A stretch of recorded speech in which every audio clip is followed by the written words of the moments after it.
बिहार में मनाया गया जल जीवन हरियाली दिवस। सीएम नीतीश ने की योजनाओं की समीक्षा। सीएम ने मंच से अधिकारियों को लगाई फटकार। कांग्रेस के बिहार प्रभारी शक्ति सिंह गोहेल के इस्तीफे के पेशकश के बाद गरमाई सियासत। डिप्टी सीएम रेणु देवी ने कसा तंज, बोली कांग्रेस को नहीं करना आता काम। बिहार विधानसभा चुनाव के बाद पहली बार धन्यवाद यात्रा पर निकलेंगे तेजस्वी यादव। मकर संक्रांति के बाद शुरू होगी यात्रा। बिहार की हर विधानसभा में जाकर लोगों को देंगे जीत के लिए धन्यवाद। डिप्टी सीएम रेणु देवी ने तेजस्वी की धन्यवाद यात्रा पर कसा तंज, बोली वो क्या यात्रा करेंगे जो अपनी यात्रा पूरी नहीं कर सकते। बिहार में दुख दर्द के समय बाहर रहते हैं नेता। नमस्कार, खबर बिहार झारखंड में आप सभी का स्वागत है। मैं हूं आपके साथ आदर्श तिवारी। शुरुआत करते हैं बुलेटिन की। राजधानी के अधिवेशन भवन में बिहार सरकार की ओर से जल जीवन हरियाली दिवस मनाया गया। पिछले एक साल में जल जीवन हरियाली अभियान को लेकर क्या काम हुआ है, इसको लेकर सीएम नीतीश कुमार ने समीक्षा की। इस मौके पर CM Nitish Kumar, deputy CM Tarkishore Prasad, deputy CM Renu Devi समेत अनेक मंत्री मौजूद रहे। जल जीवन हरियाली कार्यक्रम में सीएम ने अधिकारियों को जमकर फटकार लगाई। सीएम ने मंच से ही सरकार के कामों पर सवाल उठाने वाले अधिकारियों को फटकार लगाते हुए कहा कि पहले जो काम दिया गया है उसे पूरा कीजिए। पेड़ लगाने के मिशन को लेकर पूरा आंकड़ा एक बार फिर से पढ़िए। हम लोगों ने 2010-11 से ही स्कूलों में पेड़ लगाने पर काम किया है। आपको नहीं पता है तो एक बार फिर पता कीजिए, फिर इस पर अपनी राय दीजिए। इस कार्यक्रम में लोगों से पर्यावरण की सुरक्षा के लिए कई तरह की शपथ भी दिलाई गई। हर साल कम से कम एक पौधा लगाकर उसकी देखभाल करने का संकल्प लिया गया। रखी है, मैं उनको विशेष तौर पर धन्यवाद देना चाहता हूं। और जो जल जीवन हरियाली अभियान की शुरुआत की गई, इसके बारे में आप सब लोग परिचित हैं। हमारे जितने उपस्थित हैं यहां पर, मीडिया के बंधु, पत्रकार मित्र, सभी छायाकार बंधु, सभी लोग इस बात से परिचित हैं कि किस तरह से बिहार में जल जीवन हरियाली अभियान की शुरुआत की गई और उसके विभिन्न पहलुओं के बारे में यहां पर सब लोगों ने अपनी अपनी चर्चा कर दी। कांग्रेस के बिहार प्रभारी शक्ति सिंह गोहेल के इस्तीफे के पेशकश के बाद बिहार की राजनीति गरमाई हुई है। बिहार की डिप्टी सीएम रेणु देवी ने कहा है कि कांग्रेस को काम करना नहीं आता। गरीबी उन्मूलन करते करते वो लोग अपना उन्मूलन करने रहे हैं। यहां पर जनता उन्हें चाहती ही नहीं है। जनता देख रही है उन्हें 70 सालों में उन्होंने क्या किया है। जनता जिसको चाहती है उसको प्लेटफॉर्म देती है। जब यहां जगह नहीं है तो वो अब बेजगह ही होंगे ना। उन्हें आता ही नहीं है। गरीबी उन्मूलन करते करते अपना उन्मूलन कर रहे हैं। जब यहाँ पर उनको जनता चाहती ही नहीं है। यहाँ जनता देखी कि 70 आपने 60 वर्षों में क्या किया, और आज जो जिसको चाहती है उसको तो भाई प्लेटफॉर्म है, एनडीए की सरकार को प्लेटफॉर्म है। तो उनको जब जगह नहीं है तो बेजगह तो होना ही चाहते हैं कि भैया अब हम नहीं करेंगे। अगर जिसको सेवा में विश्वास नहीं है वो यहाँ बिहार में क्या कहेंगे। वो तो पूरे देश से ही जा रहे हैं। वो तो देश में भी वो काम करना नहीं चाहेंगे कि हम अब देश में भी अपने कांग्रेस पार्टी का काम करें। आसार लग रहे हैं जेडीयू में आने के, उनके क्या फिर मुझे तो देखो, जेडीयू हमेशा हम बोलते हैं कि कोई जेडीयू नहीं है, ये एनडीए है और एनडीए मजबूत है। एनडीए को मैंडेट है, एनडीए को कोई हिला नहीं सकता, इसके किला को कोई तोड़ नहीं सकता है। उधर आज पटना में उद्योग विभाग की ओर से उपेंद्र महारथी संस्थान के बने वार्षिक कैलेंडर का लोकार्पण किया गया। साथ ही उद्योग विभाग द्वारा प्रकाशित 3 मासिक पत्रिका का भी विमोचन किया गया। संस्थान की ई वेबसाइट की भी शुरुआत की गई। इस दौरान बिहार के उप मुख्यमंत्री रेणु देवी सहित कई विभागीय अधिकारी भी मौजूद रहे। आज से उपेंद्र महारथी शिल्प अनुसंधान संस्थान का पटना अपने में ई कॉमर्स पोर्टल अभी आज स्टार्ट हुआ है, ठीक है, और उसका शुभारंभ आज हुआ है। और उसमें आप तो जानते हैं कि हमारे अंतर्राष्ट्रीय पहचान में कितना बड़ा काम है। उपेंद्र महारथी शिल्प अनुसंधान के माध्यम से शिल्प में हम विकास के लिए डिजाइन, डेवलपमेंट, कच्चा माल से लेकर बाजार की सुविधा, साथ साथ हम शिल्पी और तमाम वित्तीय जरूरतों को भी हम पूरा करते हैं। और ये पूरे विश्व में हम लोग चाहते हैं कि हमारा शिल्पी हर जगह जाए और राज्य के 15 स्थलों पर 1-1 करोड़ की लागत से शिल्प सामान सुविधा केंद्र के लिए अंतिम चरण में है और राज्य सरकार इन कोशिशों को फलाफल भी दिखाई देने लगा है। मधुबनी पेंटिंग तो अंतर्राष्ट्रीय पहचान कायम हो चुकी है। वहीं बिहार विधानसभा चुनाव के बाद पहली बार तेजस्वी यादव धन्यवाद यात्रा पर निकलेंगे। ये यात्रा मकर संक्रांति के बाद शुरू होगी। इस दौरान तेजस्वी यादव बिहार की हर विधानसभा में जाकर लोगों से मिलेंगे और जीत के लिए धन्यवाद देंगे। साथ ही मौजूदा सरकार के बारे में भी जनता को बताएंगे।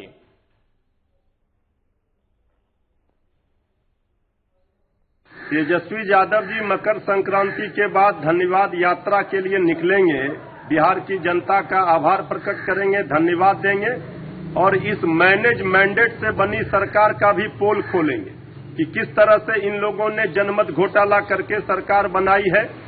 ये अपराध पूरी तरह से बेलगाम है। अपराध पर नियंत्रण सरकार नहीं कर पा रही है। अपराधियों के कोहराम से जनता कराह रही है। 19 लाख रोजगार का क्या हुआ जो वादा किया था एनडीए सरकार ने। इन सारे मुद्दों को लेकर सरकार को भी घेरेंगे और जनता को भी धन्यवाद और आभार प्रकट करेंगे। विरोधियों के पेट में दर्द क्यों हो रही है? हमारे विरोधी बेचैन हैं, इसलिए बेचैन हैं कि उनको पता है कि मैनेज मैंडेट का पोल तेजस्वी यादव खोल देंगे।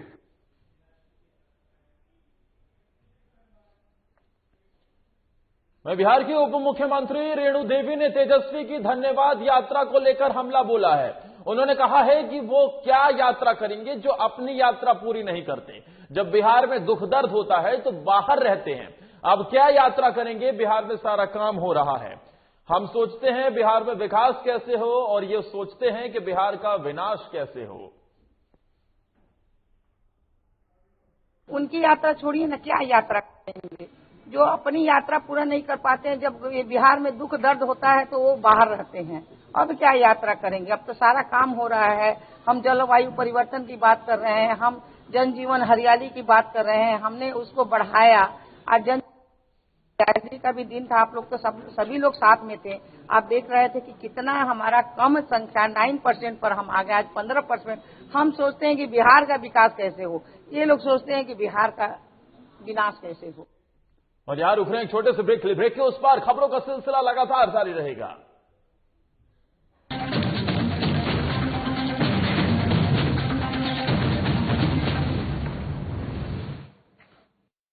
हेमंत सोरेन सत्यनिष्ठा से प्रतिज्ञान करता हूं कि मैं विधि द्वारा स्थापित भारत के संविधान के प्रति सच्ची श्रद्धा और निष्ठा रखूंगा।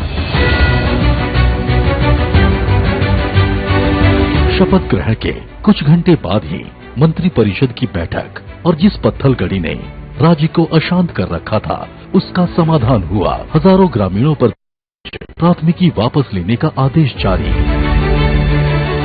महिलाओं के खिलाफ हुए अपराध की त्वरित सुनवाई के लिए 22 फास्ट ट्रैक कोर्ट के गठन को मंजूरी। गरीबों के असाध्य रोगों के बेहतर इलाज हेतु 5 लाख तक की सरकारी मदद को अमली जामा पहनाया गया। जरूरतमंदों को भोजन उपलब्ध कराने के लिए 6,595 मुख्यमंत्री दीदी किचन, मुख्यमंत्री विशेष किचन, 1300 दाल भात केंद्र, राज्य भर के अस्पतालों में isolation ward, Covid ward, oxygen युक्त बेड, आईसीयू, वेंटिलेटर और संक्रमण के जांच की व्यवस्था हुई। अब जरूरत थी प्रवासी श्रमिकों को वापस लाने की। देश में सबसे पहले यहीं से पहल हुई और 484 श्रमिक एयरलिफ्ट 8.50 लाख श्रमिक भाइयों को श्रमिक स्पेशल ट्रेन से वापस लाया गया। 25 करोड़ मानव दिवस का सृजन एवं 20,000 करोड़ पारिश्रमिक देने के लक्ष्य के साथ योजना लागू की गई। श्रमिकों की मेहनत को सम्मान प्राप्ति के लिए बीआरओ से एमओयू हुआ और देश की सीमा पर सड़क निर्माण में संलग्न हुए। झारखंड की भावना को प्रतिबिंबित करने वाले राज्य के नए प्रतीक चिन्ह का अनावरण हुआ।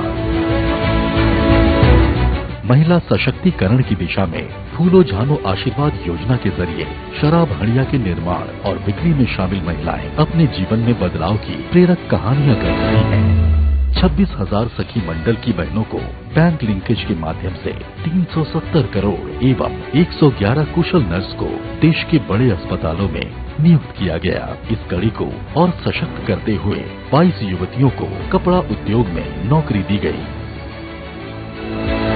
खेल के क्षेत्र में विश्व भर में परचम लहराने वाले झारखंड को 20 साल बाद 24 जिला खेल पदाधिकारी मिले, उनकी नियुक्ति सुनिश्चित हुई। इस तरह झारखंड अपने सीमित संसाधनों के साथ विकास के सभी सोपान तय कर रहा है ताकि राज्य की समृद्धि एवं समावेशी विकास की परिकल्पना को साकार किया जा सके।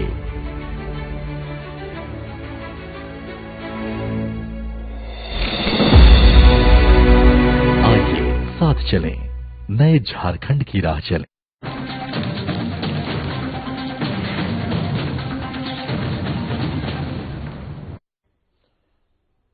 ब्रेक के बाद इस बीच बड़ी खबर घाटशिला से आ रही है, जहां घाटशिला के विधायक रामदास सोरेन को दिल का दौरा पड़ा है, जिसके बाद उन्हें इलाज के लिए अस्पताल में भर्ती कराया गया है। घाटशिला के विधायक रामदास सोरेन को दिल का दौरा पड़ा है, जिसके बाद आदित्यपुर स्थित मेडी ट्रेना अस्पताल में इलाज के लिए भर्ती कराया गया है। चिकित्सकों ने जांच के दौरान उनके हार्ट में ब्लॉकेज पाया गया है और इसी के कारण उनका एंजियोग्राफी हो गया है। ऑब्जर्वेशन में फिलहाल उन्हें रखा गया है। जेएमएम जमशेदपुर के महानगर जिला अध्यक्ष भी रामदास सोरेन हैं। उनके हार्ट में ब्लॉकेज बताया गया, जिसके बाद एंजियोग्राफी हुई और अब उन्हें ऑब्जर्वेशन में रखा गया है। घाटशिला के विधायक रामदास सोरेन को दिल का दौरा पड़ा, जिसके बाद वो मेडी ट्रेना अस्पताल में भर्ती हैं। ऑब्जर्वेशन डॉक्टरों की निगरानी में उनका हो रहा है। बताया जा रहा है कि उनके हार्ट में ब्लॉकेज थी और उसके बाद एंजियोग्राफी की गई और एंजियोग्राफी के बाद अब फिलहाल उन्हें डॉक्टर्स के ऑब्जर्वेशन में रखा गया है। और हमारे साथ रामदास सोरेन के पीए वीर सिंह जी फोन लाइन पर जुड़ गए हैं। वीर सिंह जी, सबसे पहले तो ये जानना चाहेंगे कि फिलहाल रामदास सोरेन की हालत कैसी है, क्या अब स्थिति ठीक है? जी, अभी हमारे माननीय विधायक जी की स्थिति ठीक है। कल रात में उनको माइनर अटैक हुआ था और रात में ही डॉक्टरों ने उसको देखने के बाद, टेस्ट करने के बाद एंजियोग्राफी की और एंजियोप्लास्ट करके आज अभी स्वास्थ्य लाभ कर रहे हैं, अच्छी स्थिति में। क्या अभी अस्पताल में ही है वीर सिंह घाटशिला के विधायक? जी, अस्पताल में ही है, अभी अच्छा महसूस कर रहे हैं। अभी डॉक्टर की तरफ से क्या जानकारी दी जा रही है विधायक की हालत को लेकर? बहुत अच्छा, वो अच्छी स्थिति में है अभी। बहुत बहुत शुक्रिया वीर सिंह, तमाम जानकारी देने के लिए आपका, हमारे साथ जुड़ने के लिए। घाटशिला के विधायक रामदास सोरेन, जिन्हें हार्ट अटैक आया था और हार्ट अटैक के बाद उन्हें इलाज के लिए अस्पताल में भर्ती कराया गया। फिलहाल जो उनके पीए जानकारी दे रहे थे वीर सिंह की स्थिति ठीक है। डॉक्टर्स कह रहे हैं कि वो अच्छा महसूस कर रहे हैं। एंजियोग्राफी हुई है और उसके बाद अभी वो फिलहाल ऑब्जर्वेशन में रखे गए हैं, अस्पताल में ही हैं।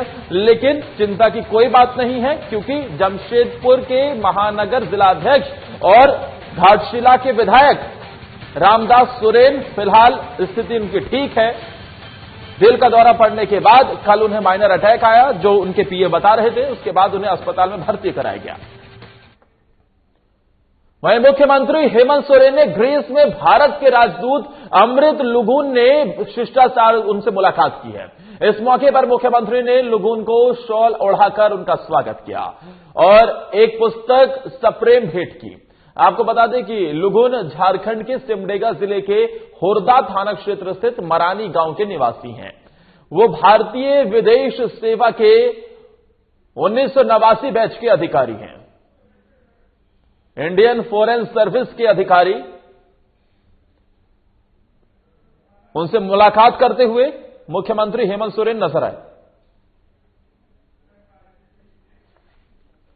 साथ ही मुख्यमंत्री हेमंत सोरेन से आज आम लोगों ने मुलाकात की है, जहां लोगों ने सीएम को अपनी अपनी समस्याओं से अवगत कराया। इस दौरान दलपति एसोसिएशन ने मुख्यमंत्री से दलपतियों को पंचायत सचिव के पद पर समायोजन करने की मांग रखी। मुख्यमंत्री ने लोगों को उनकी समस्याओं के निराकरण की दिशा में कार्रवाई का आश्वासन दिया।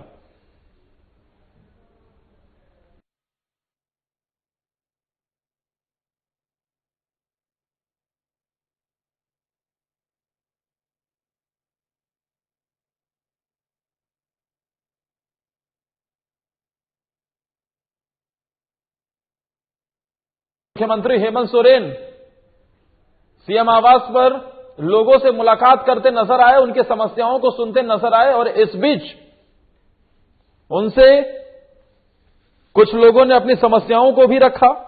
साथ ही आप देख रहे हैं कि कैसे वहां पर जो दलपति एसोसिएशन है वो अपनी समस्याओं को रखते हुए नजर आया। और यहां वक्त एक और ब्रेक का हो चला है।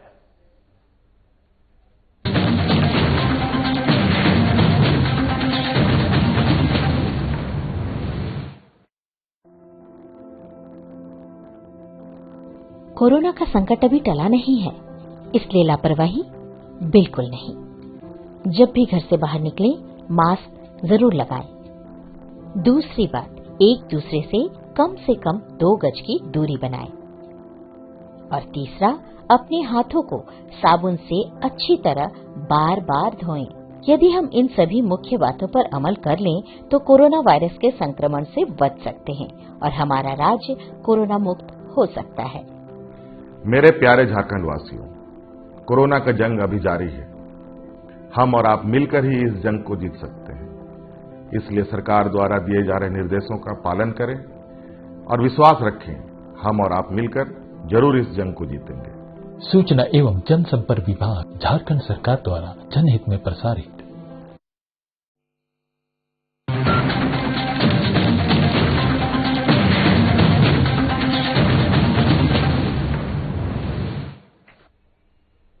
अब बात गुमला की करते हैं, जहां के खागरा प्रखंड में किसान भवन में भारतीय जनता पार्टी के 2 दिवसीय प्रशिक्षण शिविर का आयोजन हुआ, जिसमें घाघरा मंडल एवं आदर मंडल ने संयुक्त रूप से भाग लिया।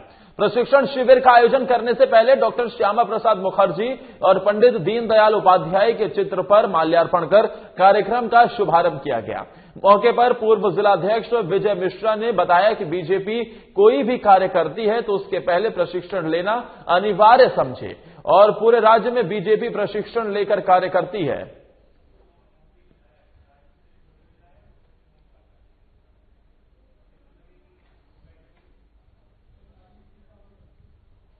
प्रशिक्षण शिविर का आयोजन था। वास्तव में ये राष्ट्रव्यापी कार्यक्रम है और पूरे देश में इस प्रकार का कार्यक्रम का आयोजन चल रहा है। आपको बता दें कि भारतीय जनता पार्टी का एक परिपाटी है, परंपरा है शुरू से कि हर 3 वर्षों 5 वर्षों में निचले स्तर, कहने का मतलब क्या है कि पंचायत, मंडल, जिला और प्रांत से लेकर राष्ट्रीय स्तर तक इस प्रकार का प्रशिक्षण शिविर का आयोजन होता है। तो प्रशिक्षण शिविर का आयोजन का मतलब ये है कि भारतीय जनता पार्टी जो है कार्यकर्ता आधारित पार्टी है और कार्यकर्ताओं को, चूंकि पुराने कार्यकर्ता तो पुराने हैं ही, जान रहे हैं, समझ रहे हैं, लेकिन हाल के दिनों में क्या है कि राष्ट्रवाद, मोदी जी और जो पार्टी का जो सिद्धांत है उसको देखते हुए कार्यकर्ताओं का बाढ़ आ रहा है। इसलिए प्रशिक्षण शिविर का आयोजन और महत्वपूर्ण हो जाता है। वहीं कैमूर के दुर्गावती में आंगनवाड़ी के बच्चों को मोबाइल से THR बांटने का आदेश जारी किया हुआ है, जिसके बाद आंगनवाड़ी सेविकाओं को खासा परेशानी का सामना करना पड़ रहा है। आंगनवाड़ी सेविकाओं को मोबाइल चलाने का तरीका भी नहीं पता है। वैसे में विभाग बिना प्रशिक्षण दिए ही सभी सेविकाओं को मोबाइल में OTP दर्ज कर THR बांटने का निर्देश दिया गया है। निर्देश का पहला दिन होने के कारण कैमूर जिले में कई जगहों पर THR बटा ही नहीं। अगर कहीं भी कुछ आंगनवाड़ी सेविकाएं THR बांट भी रही हैं तो वो अपने परिजनों का सहयोग ले रही हैं। दरअसल कोरोना काल में बच्चों के पोषाहार में कोई कमी ना हो, उसको देखते हुए सरकार के निर्देश पर प्रत्येक महीने THR मैन्युअली बांटा जा रहा था, लेकिन सरकार के आज जारी निर्देश पर सभी लाभुकों के पास OTP नंबर गया है। उस OTP नंबर को सेविका अपने मोबाइल में दर्ज करेंगी, उसके बाद ही राशन का वितरण करेंगी, जिससे कि फर्जी लाभुकों के पास राशन ना चला जाए। आंगनवाड़ी सेविका बताती हैं कि विभाग हम लोगों को मोबाइल सिर्फ अटेंडेंस बनाने के लिए दिए थे। THR हम लोग मैनुअल रजिस्टर में नाम दर्ज करवाते थे, लेकिन आज अचानक विभाग द्वारा निर्देश जारी किया गया कि बच्चों के परिजनों को मोबाइल पर एक OTP भेजा गया है। 52 माह के वो हमारे रजिस्टर अब की बात कर रहे हैं, जो ओटीपी चालू हुआ तब की। जो इसके चलते अगर हम लोग जितनी भी ओटीपी अगर हमारे एथी पर आता है उसको अगर हम सत्यापित करेंगे तो हम अपने आगे जाने वाले जब हमारा ऑडिट होगा तो हम लोग ही पकड़ाएंगे। एक महीने चलने वाला आदिवासियों का महापर्व सोहराय की शुरुआत हो गई है।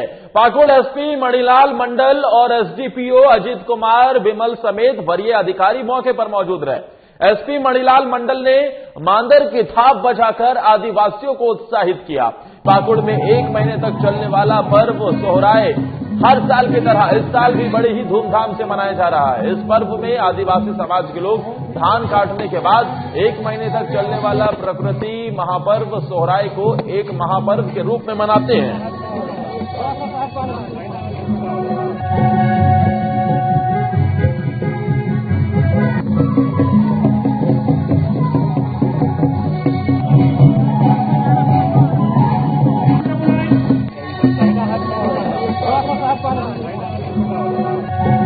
संथालियों के, खासकर संथाल परगना के और झारखंड के इस महान सोहराय पर्व के अवसर पर मैं सभी पुलिस परिवार को हृदय से मैं जोहार करता हूं और यह कामना करता हूं कि सभी जो यह पर्व संदेश देता है आपसी भाईचारे का, यह समाज में पूरे पाकुड़ जिले में यह आपसी भाईचारा बना रहे और लोग इसी तरह से उत्साह से इस पर्व को मनाएं। उधर चिरकुंडा नगर परिषद के वार्ड संख्या 1 के पार्षद राशिद आलम का निधन हो गया। वो लंबे समय से बीमार चल रहे थे, जिसको लेकर मंगलवार को नगर परिषद परिसर में श्रद्धांजलि और शोक सभा का आयोजन किया गया।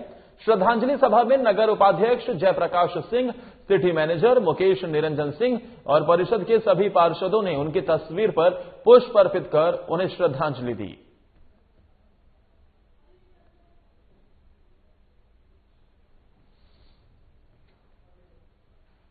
वार्ड संख्या 1 के काउंसिलर थे राशिद आलम साहब। हम लोग प्यार से आपको करते थे। राजनीतिक जीवन लंबा था, पहले भी वो काउंसिलर रहे हैं, बीच में उनकी वाइफ रही है और अपने पीछे बीच कालखंड में ही एक बीमारी से अपना पूरा परिवार, पत्नी 2 बच्चों को छोड़कर हम लोग को छोड़कर अलविदा हो गए हैं। हम लोग उनके परिवार के लिए और उनके आत्मा के शांति के लिए आज दुआ किए। नगर परिषद पूरी तरीके से संपूर्ण नगर परिषद का परिवार उनके परिवार के साथ खड़ा है। शहर के शक्ति मंदिर प्रांगण में श्री श्री भगवती जागरण कमेटी ने एक प्रेस कॉन्फ्रेंस कर सर्वधर्म सामूहिक विवाह के आयोजन की घोषणा की।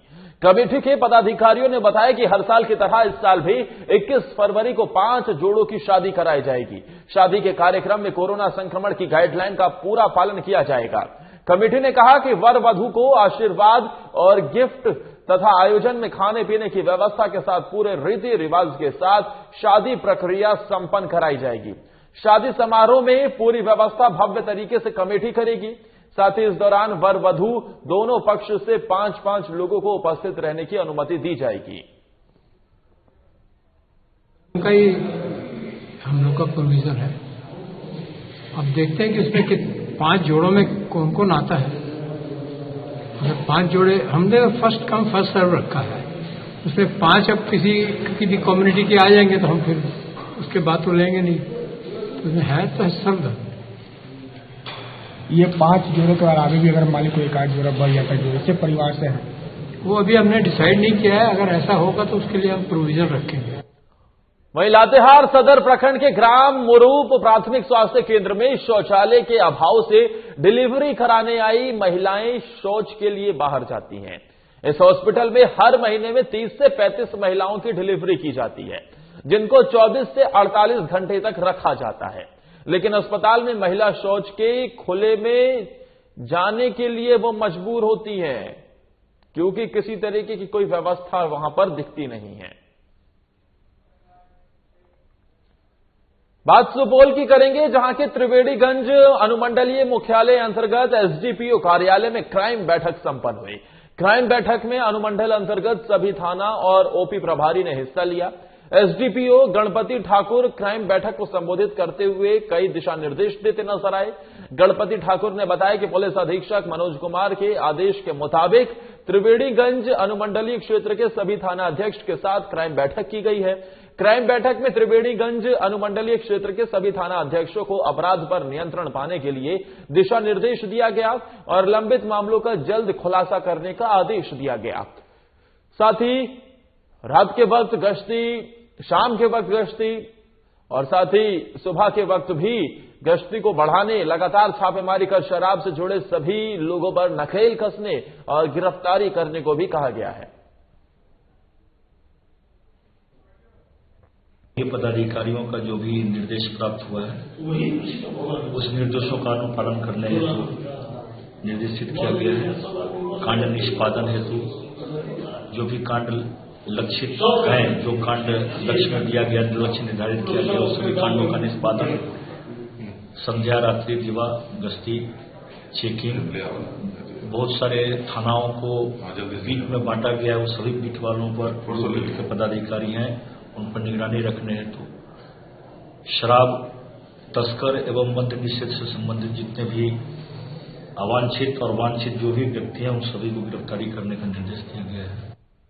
उधर सहरसा में नए एसपी के रूप में चर्चित आईपीएस अधिकारी लिपि सिंह पुलिस अधीक्षक कार्यालय में पहुंची, जहां जिला अतिथि गृह में पुलिस जवानों ने उन्हें गार्ड ऑफ ऑनर दिया है। इस दौरान कोसी रेंज के डीआईजी प्रणव कुमार प्रवीण, एएसपी बलिराम चौधरी सहित कई पुलिस अधिकारी मौजूद रहे। गार्ड ऑफ ऑनर के बाद एसपी लिपि सिंह पुलिस अधीक्षक कार्यालय पहुंची और अपना योगदान दिया। पदभार ग्रहण करने के बाद एसपी लिपि सिंह ने पुलिस लाइन और सदर थाने का जायजा लेते हुए शहर की सड़कों पर वहां पेट्रोलिंग की। इस दौरान उन्होंने पुलिस अधिकारियों से बात की और जरूरी दिशा निर्देश भी दिए। प्राथमिकता जो है संपूर्ण अपराध नियंत्रण जो है वो प्राथमिकता रहेगी।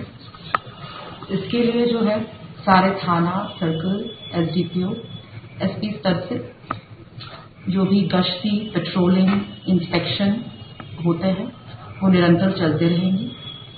साथ में शराबबंदी जो कि एक प्राथमिकता है, उस पर हमारी काफी हमारा पुरजोर रहेगा और जो भी समस्याएं जो होती। और इसी के साथ इस बुलेटिन में फिलहाल के लिए इतना ही। नमस्कार।